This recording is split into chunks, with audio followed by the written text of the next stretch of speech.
నమస్తే, welcome to Suman TV. నేను మీ విష్ణు. ప్రస్తుతంతో పాటు certified financial planner Ram Prasad గారు ప్రస్తుతంతో పాటు ఉన్నారు. సో వారితో మాట్లాడి ఫైనాన్షియల్ ప్లానింగ్కి సంబంధించిన అనేక రకాల విషయాలను వారి మాటల్లోనే అడిగి తెలుసుకుందాం. నమస్తే రామ్ ప్రసాద్ గారు. సార్ ఎలా ఉన్నారు సార్? బాగున్నాను సార్, మీరు బాగున్నారా? ఎస్, నేను బాగున్నాను సార్. అయితే ప్రీవియస్ వీడియోస్లో మనము ఇంతకుముందు జరిగిన సెషన్స్లో హోమ్ లోన్స్ గురించి మాట్లాడుకున్నాము. అదేవిధంగా మ్యూచువల్ ఫండ్స్ గురించి, అదేవిధంగా ఇతర ఇన్వెస్ట్మెంట్స్ ప్లాన్స్ గురించి మాట్లాడుకున్నాము. అయితే ఇవాళ నన్ను చాలామంది కింద మన వీడియోస్లో చాలామంది కొన్ని క్వశ్చన్స్ ఇచ్చారు.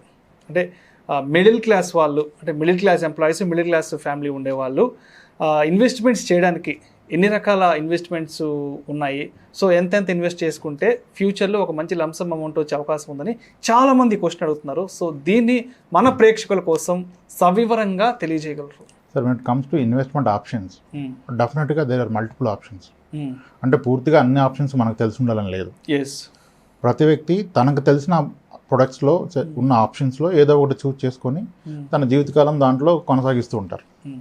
ఓకే, అయితే మీరు అడిగినట్టుగా ఇక్కడ మధ్యతరగతి కానివ్వండి, లోయర్ మిడిల్ క్లాస్ కానివ్వండి, అప్పర్ మిడిల్ క్లాస్ కానివ్వండి, ఏ వ్యక్తి అయినా సరే ఒక సరైన ప్రొడక్ట్ చూస్ చేసుకొని దాంట్లో ఇన్వెస్ట్ చేయాలి. అది చేస్తారు. ఇప్పుడు మీరు ప్రొడక్ట్ గురించి మాట్లాడమంటే, ఇప్పుడు ఉదాహరణకి అటల్ పెన్షన్ యోజన అనే ఒక స్కీమ్ ఉంది.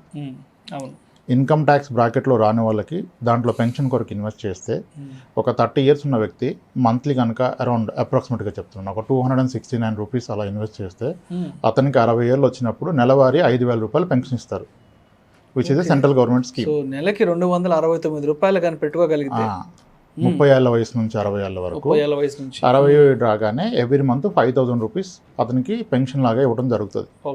This is one of the central government scheme. ఇలా మల్టిపుల్ స్కీమ్స్ ఉన్నాయి మనకి. అలానే సుకన్య సమృద్ధి, ఎవరికైనా అమ్మాయి ఉన్నట్లయితే, కూతురు ఉన్నట్లయితే ఆమె పేరు మీద గవర్నమెంట్ డిజైన్ స్కీమ్. ఇలా అలాగే పబ్లిక్ ప్రొవిడెంట్ ఫండ్, అలాగే ఎంప్లాయీ ప్రొవిడెంట్ ఫండ్కి అడిషనల్గా వాలంటరీ ప్రొవిడెంట్ ఫండ్ పెట్టుకుంటారు. ఇలా ఎవరికున్న అందుబాటులో ఉన్న ప్రోడక్ట్లో వాళ్ళు ఇన్వెస్ట్ చేస్తున్నారు. అయితే ఇక్కడ జరుగుతున్న తప్పు ఏంటంటే, ఒక ప్రోడక్ట్ గురించి మీరు తెలుసుకున్నప్పుడు డెఫినెట్గా మీరు ఇంప్రెస్ అవుతారు. Sukanya Samriddhi as a product మంచి ప్రోడక్ట్ అనిపిస్తుంది, చాలా మంచి ప్రోడక్ట్. అటల్ పెన్షన్ యోజన చాలా మంచి ప్రోడక్ట్ అనిపిస్తుంది, పీపీఎఫ్ చాలా బెటర్ ప్రోడక్ట్, అలాగే ఒక ఇన్సూరెన్స్ పాలసీ డెఫినెట్గా మంచిగా అనిపిస్తుంది. ఇలా కనపడ్డదల్లా రీసెర్చ్ చేసినప్పుడు మనం ఒక ప్రోడక్ట్నే మాట్లాడినట్టయితే దాంతో ఇంప్రెస్ అయిపోతారు, దాంట్లో ఇన్వెస్ట్మెంట్ మొదలు పెడతారు. కానీ ఇలా చేయడం కరెక్ట్ కాదు. మీరు అన్ని ప్రొడక్ట్స్ని ఒకసారి బేరీ చేసుకొని మీ యొక్క ఫ్యూచర్ అవసరాల నిమిత్తం ఏ ప్రోడక్ట్ మీకు సెట్ అవుతుంది. ఇప్పుడు అటల్ పెన్షన్ యోజన లిమిటేషన్ ఏంటి? మీ పెన్షన్ అనేది 60 ఏళ్ళు వచ్చిన రోజు వస్తుంది. దాని purpose is very clear, it is a pension product. Sukanya Samriddhi అమ్మాయి యొక్క భవిష్యత్తు గురించి, దాని యొక్క మెచ్యూరిటీ అమౌంట్ అనేది 18, 19, 20లో పార్షియల్ అమౌంట్, 21st yearలో ఫుల్ అమౌంట్ వస్తుంది. ఇలా ప్రొడక్ట్స్ ఉన్నాయి. కానీ ఒక వ్యక్తి ఇలా ఒక ప్రోడక్ట్ని పెడితే ఇంకో ప్రోడక్ట్ మిస్ అయిపోతాడు. అలా అని ఎన్ని ప్రోడక్ట్స్లో ఎలా పెట్టాలో తెలియదు. శాలరీ పెరిగినప్పుడల్లా కొత్తగా ఇంకో ప్రోడక్ట్ ఉంటే దాంట్లో పెడతారు. ఎందుకంటే అది అతని కుటుంబం మీద అతనికి ఉన్న కమిట్మెంట్. సో ఇది మంచి ప్రోడక్ట్ నేను తీసుకోవాలని ఉద్దేశంతో పెడుతున్నారు. సో దీన్ని నేను నాకు జరిగిన ఒక ఎక్స్పీరియన్స్తో చెప్తాను, సో దట్ అందరికీ మనకు అన్ని ప్రొడక్ట్స్ కంపారిటివ్గా ఒక క్లారిటీ వస్తుంది. చెప్పండి, వివరించండి. ఓకే, నేను ఒక క్లయింట్ని కలవడం జరిగింది. ఆయన ఒక ఎడ్యుకేషన్ ఇన్స్టిట్యూట్ రన్ చేస్తారు, హ్యావింగ్ ఎ డీసెంట్ ఇన్కమ్. వేరే నా ఇంకో క్లయింట్ ఆయన రిఫర్ చేశారు. నేను అతని ఆఫీస్కి వెళ్ళి కలుస్తా అన్నారు. సార్ మీరు ఏమనుకోకపోతే ఒకసారి ఇంటికి రాగలరా అన్నారు. అదేంటి సార్ అంటే, మీరు వస్తే ఒకసారి మా మిస్సెస్తో మాట్లాడుదురు, కానీ నాకంటే she is good at finance అండి, నేను చాలా వీక్ అని చెప్పాను. యాక్చువల్గా that is needed. Financial planning ఎప్పుడు వైఫ్ అండ్ హస్బెండ్ని కలిపి చెప్పాలి, అప్పుడే సరైన నిర్ణయం తీసుకుంటారు. ఇప్పుడు హస్బెండ్ నా దగ్గర కన్విన్స్ అయ్యారు అనుకోండి ఒక ప్రోడక్ట్కి, కానీ ఆమె గోల్డ్ స్కీమ్ పెడుతున్నారు అనుకోండి, ఇతను ఆమెను కన్విన్స్ చేయలేరు. సో ఇద్దరికి కలిపి చేస్తే సరైన నిర్ణయం తీసుకుంటారు. ఐ సెడ్ ఓకే సార్ అని అడిగాను. సార్ ఏం చేస్తారండి మేడం, ఏం చేస్తారు? ఎర్లియర్ ఆమె ఫైనాన్స్ సెక్టర్లో పనిచేశారండి, ఒక బ్రోకింగ్ కంపెనీలో. ఓకే, బ్రోకింగ్ అంటే సెక్యూరిటీస్ అంటారు. ఆ కంపెనీ అన్ని ప్రొడక్ట్స్ హ్యాండిల్ చేసింది, స్టాక్స్ హ్యాండిల్ చేసింది, మ్యూచువల్ ఫండ్ చేసింది, గవర్నమెంట్ బాండ్స్, సెక్యూరిటీ అన్ని హ్యాండిల్ చేశారు. సో కాబట్టి ఆమె అయితే సరిగా అర్థం చేసుకుంటారు. సార్ నాకు జీరో నాలెడ్జ్, మీరు ఒకసారి నాకు సాటర్డే రండి, నేను ఆ రోజు కంప్లీట్ డే ఇంట్లో ఉంటాను, మీ టైం అన్నారు. ఆ సైడ్ ఓకే సార్, నేను 2 o'clock వస్తాను, రండి. వెళ్ళి కూర్చున్నాం. సో ఆమె ఫైనాన్షియల్ సెక్టర్లో చేశారు కనుక డెఫినెట్గా ఆమెకు మంచి నాలెడ్జ్ ఉంటుందని నా అభిప్రాయం. సో మేము కూర్చోవడం జరిగింది, ఆయన ఇంట్రడ్యూస్ చేశారు. తర్వాత I was asking her, madam ఏం చూస్తున్నారంటే, she asking me what all products you do, మన దగ్గర services madam me being a financial consultant, let's find out ఈ గోల్స్ అవన్నీ, దాన్ని బట్టి మనం చేద్దామంటే లేదండి నాకు నాలెడ్జ్ ఉంది, I been investing in all the products, యాక్చువల్గా I'm set, everything is full, నాకు ఇక్కడ ఎటువంటి గ్యాప్ లేదు ఇన్వెస్ట్ చేయడానికి ఫర్దర్. కానీ ఇప్పుడు మా హస్బెండ్ తీసుకొచ్చారు కనుక let us complete it shortly. So ఒక పని చేయండి మీరు, నాకు ఒక 5,000 రూపీస్ ఎస్ఐపికి ఒక స్కీమ్ చెప్పండి అని అడిగారు. 5,000 రూపీస్ పర్ మంత్ ఎస్ఐపి పెడతాను, వాళ్ళకి 2 పాపలు, ఒక స్కీమ్ చెప్పండి అని అడిగారు. ఐ సెడ్ మేడం అంటే మీరు చెప్పండి పర్లేదండి, మీరు ఏదైనా ఒక స్కీమ్ చెప్పండి, నాకు ఒక ఐడియా ఉంది నేను పెడతాను అన్నారు. సరే మేడం అయితే మీ పిల్లల ఏజ్ ఎంత అంటే చిన్న పాపలు 2, 8 years and 4 years అనుకుంటాను. So I said okay madam, ఒక స్మాల్ క్యాప్ ఫండ్ తీసుకోండి, మీరు ఎలాగో లాంగ్ రన్లో పెట్టగలుగుతారు కనుక స్మాల్ క్యాప్ కూడా ఓకే అండి మీకు అని చెప్పాను. ఏ స్కీమ్ చెప్తున్నారు మీరు? I said L&T emerging businesses fund which is a small cap fund, good fund madam, దాంట్లో పెట్టండి. ఇమ్మీడియట్లీ ఆమె చెప్పారు, sir L&T is a very good company అండి, నేను స్టాక్ బ్రోకింగ్లో చేశాను కదా, నాకు తెలుసు L&T stock was doing seriously good, so ఇప్పటికే ఫాలో అవుతాను CNBCలో న్యూస్ అవి ఇవి, సో ఇట్స్ ఓకే సార్ L&Tలో పెట్టండి. I said madam I'm sorry, me logic is wrong. Sir ఏమన్నారు? లేదు madam, L&T fund doesn't mean L&T పర్ఫార్మెన్స్తో ఏం లింక్ అయి ఉండదు. L&T mutual fund, L&T mutual fund అనేది మనం ఇచ్చిన మనీని ఫండ్ మేనేజర్ ఒక మల్టిపుల్ కంపెనీస్లో ఇన్వెస్ట్ చేస్తారు. ఆ ఫండ్ రిటర్న్ అనేది it's an average of all the stocks he has invested.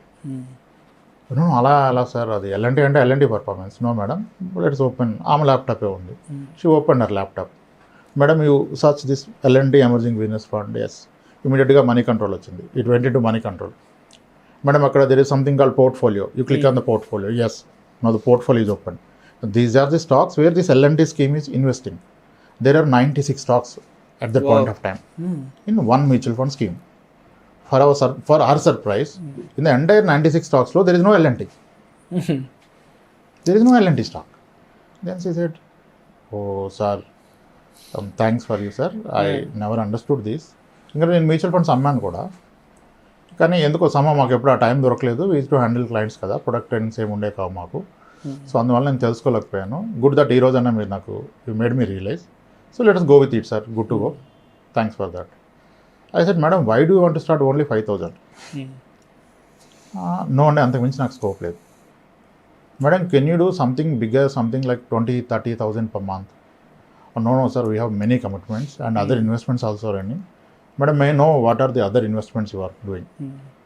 She said నాకు అమ్మాయిలు ఉన్నారు కదండి, సుకన్య సమృద్ధిలో ఇన్వెస్ట్ చేస్తున్నాను. How long you been investing? It's been 3 years అండి. పర్ఫెక్ట్. ఇంకా మేడం పీపీఎఫ్లో ఇన్వెస్ట్ చేస్తున్నాను. Excellent madam. ఇంకేం చేస్తున్నారు? పోస్ట్ ఆఫీస్లో రికరింగ్ డిపాజిట్ పే చేస్తున్నాను. Good madam. ఇంకేం చేస్తున్నారు? 1 lakh ఇన్సూరెన్స్ పాలసీలు 3 పాలసీస్ పే చేస్తాం సార్ పర్ ఇయర్. 1 lakhకి 3 పే చేస్తారు, 3 కూడా 3 డిఫరెంట్ కంపెనీస్. Perfect madam. మరి మ్యూచువల్ ఫండ్స్ మీరు ఎంతవరకు చేయలేదా? మీరు స్టాక్ బ్రోకింగ్లో చేశారు కదా అంటే, ఎస్ ఐ హ్యావ్ 2 schemes నడుస్తున్నాయండి. ఇట్స్ బీన్ 9 years నేను ఇన్వెస్ట్ చేసి 2 మ్యూచువల్ ఫండ్ స్కీమ్స్లో. ఆ 2 స్కీమ్ల పేర్లు కూడా చెప్పారు. ఒకటి ఫ్రాంక్లిన్ టెంపుల్టన్, ఫ్రాంక్లిన్ ప్రైమో ఫండ్, ఒకటి Reliance mutual fund at the time, ఇప్పుడు నిప్పాన్ అయింది. Good madam. ఇప్పుడు నాకు ఒక విషయం చెప్పండి, ఇన్ని ప్రొడక్ట్స్లో మీరు ఇన్వెస్ట్ చేశారు కదా, అసలు ఏ ప్రొడక్ట్లో ఎంత రిటర్న్ వస్తుందో మీరు చూసారా? మీకు ఐడియా ఉందా? Yes I have very well. Yes ma'am. చెప్పండి పీపీఎఫ్లో ఎంత వస్తుంది మేడం మీకు? At the time it was 7.6, ఇప్పుడు 7.1 ఉంది, తగ్గింది, అరౌండ్ 7.6 వస్తుందండి. Perfect madam. సుకన్య సమృద్ధి ఎంత వస్తుంది మేడం? ఇది కూడా 7.7 వరకు, అప్పుడు ఇప్పుడు 7.6. Perfect madam. ఇంకా అదర్ ఇన్సూరెన్స్లో ఎంత వస్తుంది మేడం మీకు? ఇన్సూరెన్స్లో అలా కాదు కదా సార్, 20 years మనం పాలసీ కడితే డబుల్ ది అమౌంట్ వస్తుందండి. Perfect ma'am. అలా వచ్చినా సరే మీరు రేట్ ఆఫ్ ఇంట్రెస్ట్లో ఒకసారి క్యాలిక్యులేట్ చేయండి కదా. నో అలా చూడలేదు సార్. అలా చేసి చూడండి. మీరు ఏదైనా ప్రోడక్ట్ని మెజర్ చేస్తున్నప్పుడు అది ఇచ్చే రిటర్న్ ఆఫ్ ఇంట్రెస్ట్ని బట్టే దాన్ని మెజర్ చేయండి. అంతేకాని నాకు డబుల్ అయిపోద్ది, ట్రిపుల్ అయిపోద్ది, మంత్లీ 3,000 కడితే 30 yearsలో 1 crore అయిపోతుంది. No, let's not go by that. ప్రతి దాని మెచ్యూరిటీ మీరు లైఫ్లో వాడుకోవాలి కదా. ఇప్పుడు 35 years ఉన్న ఏజ్లో ఉన్న వ్యక్తి 30 years 40 years మంత్లీ 2,000 కట్టి 1 crore అయితే వానికి ఏం లాభం? అతను రిటైర్మెంట్కి పనికి రాకుండా 75 yearsలో 1 crore ఏం చేసుకుంటారు ఆయన? సో ఎప్పుడు ప్రొడక్ట్ కొనద్దు, ఒక సొల్యూషన్ కొనండి. సో ఇప్పుడు మీకు చెప్పిన లైఫ్ ఇన్సూరెన్స్ పాలసీలో ఎంత రిటర్న్ వస్తుంది నాకు ఐడియా లేదు మేడం. అది 4.6 to 5% వస్తుంది, నాట్ బియాండ్ దాట్. అందుకని అది 20 yearsలో డబుల్ అవుతుంది. Oh that I missed out this point sir. Perfect అండి, good. Now you tell me ma'am, మీరు పెట్టిన మ్యూచువల్ ఫండ్లో ఎంత రిటర్న్ వచ్చింది? Very good return sir. ఎంత రిటర్న్ వచ్చింది madam? One scheme has given me 17.25%, another scheme has given around 16.95. Overall it is అంటే 17% annual compounded growth rate. మంచి scheme. ఇప్పుడు ఒక లాజిక్ చెప్పండి మీరు నాకు. ఇంకోటి post office recurring deposit, that is also trading around 6.75. So ఇప్పుడు ఎన్ని ప్రొడక్ట్స్లో మీకు దేంట్లో హైయెస్ట్ రిటర్న్ వచ్చింది మేడం లాస్ట్ 9 ఇయర్స్లో? Mutual funds. పర్ఫెక్ట్ మేడం, మీరు ఎక్స్పీరియన్స్ అయ్యారు కదా. I need not to prove something to you, మీరే ఎక్స్పీరియన్స్ అయ్యారు. ఇప్పుడు చెప్పండి, మీరు అన్ని ప్రొడక్ట్స్లో పెట్టారు, it's a good plan. But ఏ బేసిస్లో మీరు వెయిటేజ్ ఇచ్చారు? మీరు పీపీఎఫ్లోనేమో ఇయర్లీ 1.5 lakhs పెడతారు, సుకన్య సమృద్ధిలో కూడా 1.5 పెడతారు, పోస్ట్ ఆఫీస్ రికరింగ్ డిపాజిట్లో ఈజ్ ఇన్వెస్టింగ్ 16,000 per month, ఇన్సూరెన్స్లో 3 lakhs per year పెడతారు. ఇవన్నీ కూడా మీకు 7%, 6% ఇస్తున్నాయి. Here is the product which has delivered 18%. మీరు దీన్ని ఇగ్నోర్ చేస్తున్నారు. దేనికి ఎక్కువ వెయిటేజ్ ఇవ్వాలి మీరు? అంటే మనం అసెట్ అలొకేషన్ చేయాలి కదా సార్, అన్నిట్లో పెట్టాలి. ఎస్ మ్యామ్, అబ్సల్యూట్లీ అన్నిట్లో పెట్టాలి. But there should be a logic. దేనికి ఎంత వెయిటేజ్ ఇవ్వాలి, దేన్ని నేను ఏ పర్పస్కి వాడతాను. సో అప్పుడు మీరు ఎస్ఐపికి ఎక్కువ పెట్టాలి కదా. మీరు ఇది ప్రూవెన్ ప్రొడక్ట్ కదా. ఇప్పుడు వేరే వాళ్ళకైతే నేను ఎడ్యుకేట్ చేయాలి. You experienced the product returns for the last 9 years. Yes sir, I missed out this point అండి, మీరు చెప్పారు కదా. సరే, let us see, I will try to increase SIP.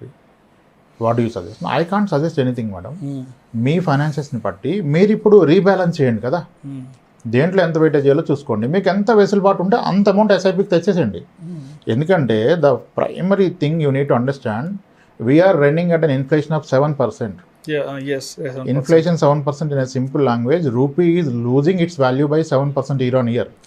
At the same time, all your investments are making a return which is below 7 or 7. అంటే టెక్నికల్గా ఏం జరుగుతుంది ఇక్కడ? రూపాయి యొక్క విలువ 7% పడిపోతుంది, మీ పెట్టుబడి కూడా 6 or 7 పెరుగుతుంది. టెక్నికల్గా you are not creating any wealth. So తప్పకుండా రిటర్న్ అనేది ఇన్ఫ్లేషన్ కన్నా ఎడిషనల్ ఉండాలి. దాన్నే రియల్ రిటర్న్ అంటారు. మీకు వచ్చిన return minus inflation has to be positive. Inflation ప్రాక్టికల్గా అయితే 7% నడుస్తుంది. సో మీరు అలా చూసి దేనికి ఎంత పట్టాలో డిసైడ్ చేయండి. Then she said, sir this point I missed out. మీరు అనేది correct, inflation is at 6 as per government also. I understand that. But now it is very difficult sir, because this house where we are now is own house. We do have another house on loan. That is also bigger house, sir. We have taken 80 lakhs of a home loan. Akkada huge వెళ్ళిపోతుంది. So yes, మీరు చెప్పింది ఇప్పుడు now I am into dilemma. What need to be done? You can't increase your income. That is sure, I agree. But మీరు పెడతన్న ఇన్వెస్ట్మెంట్లో మీరు కొన్ని changes చేసి increase చేయండి ఎస్ఐపిలో అని చెప్పారు. ఎందుకంటే ఆమె ఎక్స్పీరియన్స్ అయ్యారు కదా. With in next 3-4 months our SIP went to 75,000 with me. Wow. From nowhere. Earlier it was running 10,000 per month, 5,000 she has agreed kada. Akkad nunchi it went up to 75,000. Okay. In the core pandemic time lo, and it has been happened 3.5 years back. So core pandemic lo avanni tagginchi ikkada ekku investment pettaru kada. Atanunna business lo pandemic valla effect ayindi. Ikkada accumulate chesina money, decent money accumulate chesaru, more than 20 lakhs. Ee entire money ee roju varaku vaadutune unnaru vallu. వేరే ఏ asset క్లాస్లో కూడా lock in ఉంది కదా మీకు. PPF you can't withdraw, Sukanya Samriddhi you can't withdraw. This is such a product, ఇప్పుడు withdraw చేసుకున్నారు. So ఇలా products అన్నీ మంచివే, ఏది చెడు అంటలేదు. కానీ మీరు కంపేర్ చేసుకోండి, అన్నీ ఒకసారి ఆలోచించి దేని మెచ్యూరిటీ దేనికి ఎలా ఉపయోగపడుతుంది. మీకు ఇన్ కేస్ ఆఫ్ ఎమర్జెన్సీ వస్తే ఏ ప్రొడక్ట్ నుంచి తీస్తారు? ఇప్పుడు కొందరు ఎన్పిఎస్ కూడా ఇన్వెస్ట్ చేస్తారు, which is the best product. But NPS lock in till 60 years of age. సో మధ్యలో మనకు అవసరం వస్తే ఎలా? Sukanya Samriddhi lock in. అవును, మధ్యలో మీకు ఎన్నో అవసరాలు అప్స్ అండ్ డౌన్స్ వస్తాయి కదా. So any investment it has to give the real return which is nothing but more than inflation return ఇవ్వాలి. And you should have liquidity ఉండాలి మీకు. మీ అవసరానికి ఆదుకోవాలి. అవసరానికి ఆదుకొని వాడు ఫ్రెండే కాదన్నప్పుడు అవసరాన్ని ఆదుకొని పెట్టుబడి కూడా పెట్టుబడి కాదు కదా. నాకు ₹1,00,000 వస్తుంది, నేను 10,000 అప్పుకి ఎందుకు తిరగాలి? So liquidity is most important అండి. ఇలా అన్ని ప్రొడక్ట్స్ని మీరు బేరీ చేసుకొని ఒక్కొక్క దాని ఫీచర్ చూడండి వరుసగా. దీని రిటర్న్ ఎంత, దీంట్లో ఉన్న రిస్క్ ఎంత, దీని మెచ్యూరిటీ నేను ఏ పర్పస్కి వాడుకుంటాను, అలా తీసుకుంటే రైట్ ప్రొడక్ట్ చూస్ చేసుకుంటారు. అంతేగాని ఈచ్ ప్రొడక్ట్ అలోన్ సపరేట్గా అనలైజ్ చేస్తే everything looks to be good. Sir అలా ప్లానింగ్ చేసుకోవాలండి.